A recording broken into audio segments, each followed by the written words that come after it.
राज्याचे मंत्री धनंजय मुंडे यांचा राजीनामा घेऊन त्यांची चौकशी करावी तसेच चौकशी पूर्ण होईपर्यंत त्यांना मंत्रिपदापासून दूर ठेवावं अशी मागणी हिंगोली जिल्ह्यातील ठाकरे गटाच्या पदाधिकाऱ्यांनी मुख्यमंत्री देवेंद्र फडणवीस यांच्याकडे पाठवलेल्या निवेदनाद्वारे आज दिनांक 16 रोजी गुरुवारी केली आहे। या संदर्भात हिंगोलीचे खासदार नागेश पाटील आष्टीकर, ठाकरे गटाचे जिल्हाप्रमुख अजय उर्फ गोपू पाटील सावंत, संदेश जिल्हाप्रमुख संदेश देशमुख, माजी आमदार डॉक्टर संतोष टारफे, बाळासाहेब मगर, महिला जिल्हाप्रमुख रेणुका पतंगे, दिनकरराव देशमुख, उद्धवराव गायकवाड, गणेश शिंदे, वसीम देशमुख यांच्यासह पदाधिकाऱ्यांनी जिल्हाधिकारी अभिनव गोयल यांच्यामार्फत मुख्यमंत्र्यांकडे निवेदन पाठवलं आहे।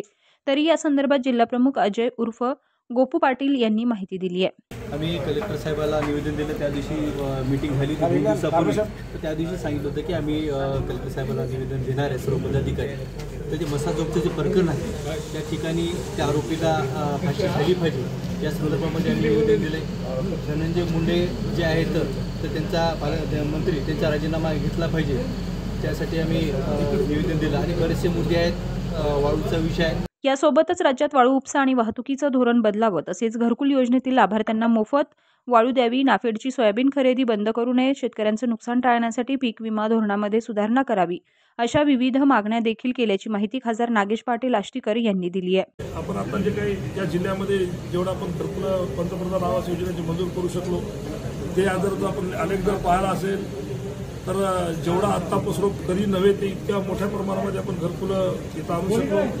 मागं अतिवृष्टी असेल त्याच्यामध्ये आपण झटपट झालो, मागोमाग विम्याच्या संदर्भात आपण जेवढा आपण पाठपुरावा केला किंवा जेवढ्या काही कायद्यावर बोट ठेवू सगळ्या अधिकाऱ्याच्या बैठकी घेतल्या।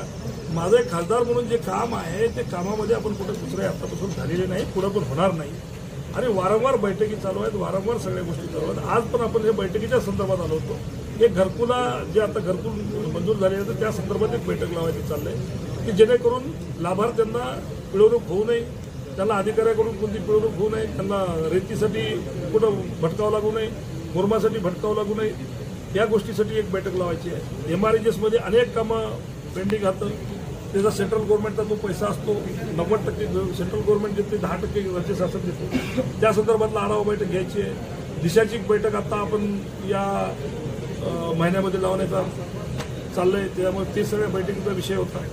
त्या संदर्भामध्ये आम्ही आता सगळे हे निवेदन होते आणि या संदर्भामध्ये आम्ही इथं आलो होतो। पूरग्रस्त आणि अतिवृष्टीचे पैसे तातडीनं अदा करावेत, अन्यथा तीव्र आंदोलन करण्याचा इशारा देखील पदाधिकारी आणि कार्यकर्त्यांनी यावेळी दिला आहे। उमेश चकर, प्रवाह नेटवर्क, हिंगोली।